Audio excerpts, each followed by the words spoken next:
哇靠！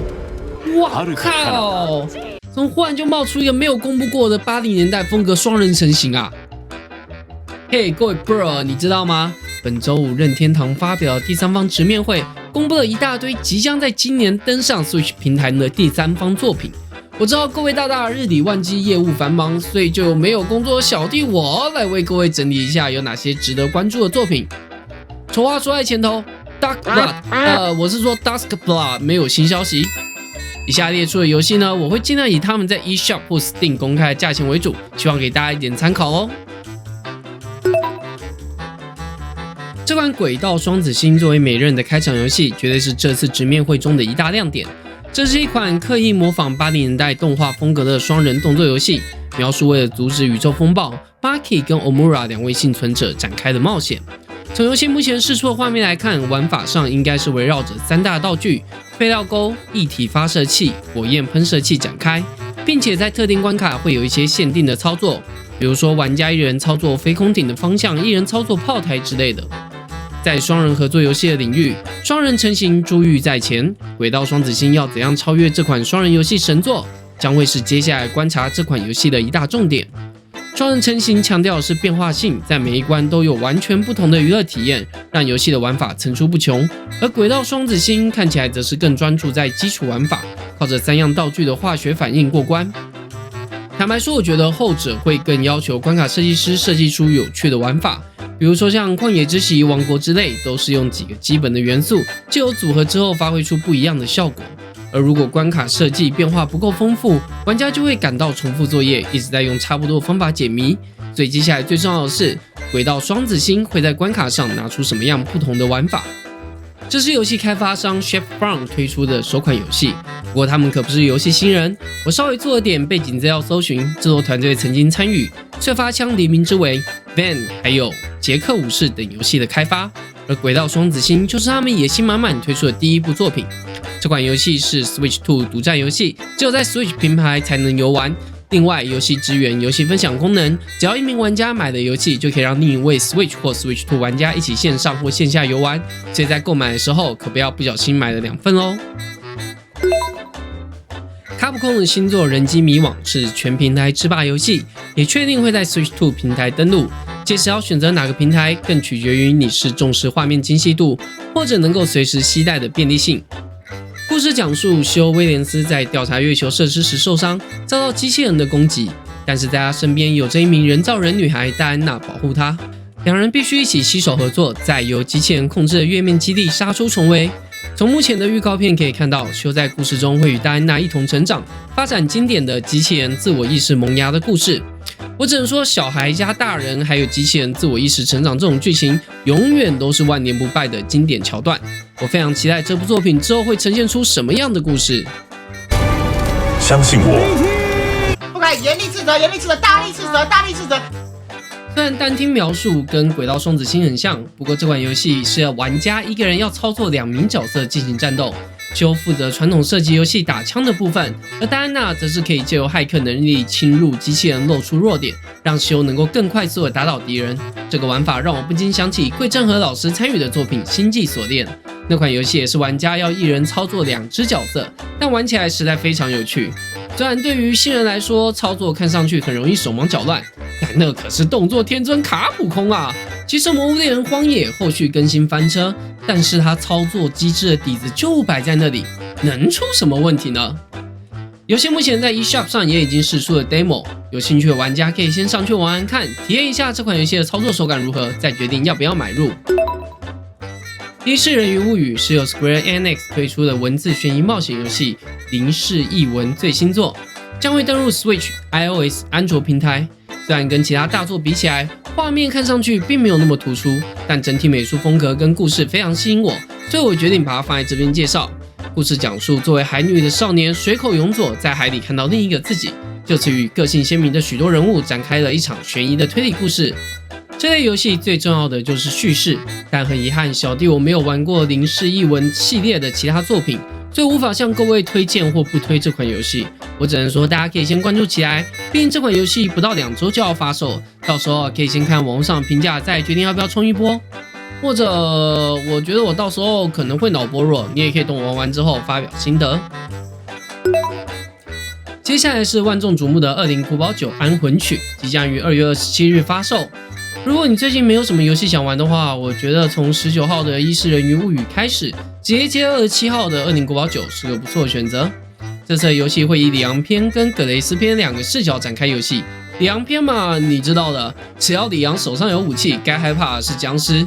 至于葛雷斯篇呢，从巴哈姆特释出的游玩心得，似乎会更接近过往《恶灵古堡》中压抑恐惧的氛围，甚至在经典难度上，连存档都要用那怀念的打字机。其实双主角线的制作并不是最初的设定，而是制作团队在制作途中发现用里昂来做恐怖气氛，好像真有点别扭。毕竟啊，再说一次，那可是里昂啊，他妈斧头都可以挡住电锯了，在这场对决中，真正应该害怕的是僵尸吧？所以最后就变成双主角线，由格雷兹负责害怕，里昂则负责当那个看到谁都打爆的人。但对我而言，这是个不错的设计。我恶灵古堡大概是玩到6之后，暂时没继续玩了。主要越到后面的代数，人物的强度越来越高，玩起来逐渐像是战斗游戏，恐怖氛围逐渐减弱。但是恶灵古堡7那种以恐怖为主的体验，也不是我想在恶灵古堡系列中体验到的。毕竟又有恐怖又有打枪，那才是恶灵古堡系列的醍醐味啊！所以我对于这代双主角设计是充满兴趣的。到时候我应该会考虑第一时间入手，好好体验一下。除了双主角外，这代也有第一人称与第三人称的切换，在游戏中可以随时切换。如果你想要体验更极致的惊恐的话，非常建议用第一人称吓死自己。另外，也有游戏联名的 Switch Pro 手把跟 Amiibo 推出。如果你是忠实恶灵古堡粉丝的话，这次也有很多地方可以烧钱包了哦。又是一款由 Square Enix 打造的 2D HD 游戏，不同是这次是款 ARPG。冒险者艾略特的千年奇谭正如其名，主角艾略特因为某些缘故获得能跨越4个时代的力量，在千年的世界中展开冒险，目标是解开公主身上的诅咒。我其实蛮喜欢这种宏大时代的叙事，艾略特的美术也的确是蛮吸引人的。但是目前就游戏展现出的内容来看，个人觉得在战斗机制上好像没有什么非常出色的设定。那我们都知道一款 ARPG 嘛，要不就是战斗好玩，要不就是故事吸引人。目前战斗方面我还没有感受到特别的亮点，就要看11推出后故事如何了。开发团队之前曾经释出过 demo， 而且也有根据 demo 回馈进行调整。由于游戏6月才要推出，对这款游戏有兴趣的玩家也可以仔细观察这4个月内有没有释出新的 demo， 并看看他们调整之后有没有变得更有趣。另外，这款游戏也支援双人游玩，可以一人操作艾略特，另一人操作他身边的小妖精参战。又是一款 Switch 2独占游戏，2月11就要上线啦。这款游戏是一款风格独特的游戏，故事描述有天东京发生大坍方，主角信落入地理世界，遇见许多进化的恐龙后裔，被称为 Xeno 的奇怪生物，玩家要躲避 Xeno， 逃出升天。为什么说它风格独特呢？因为在官方的介绍文宣里，明确的说这款游戏每个关卡都有不同的体验，从一开始的逃脱，中期的智取，到后期甚至能够有利用软体爽快战斗的玩法。怎么说呢？我觉得这种状况很容易大好大坏，因为就目前释出的画面来看，前期应该是类似偶尔能使用道具的捉迷藏类游戏，尽量逃脱敌人，有的时候有些道具可以辅助抑制敌人。但是爽快战斗，我觉得要看到时候是有多爽快。毕竟如果前期是逃脱游戏，后期是战斗游戏，那难免会让玩家感到矛盾。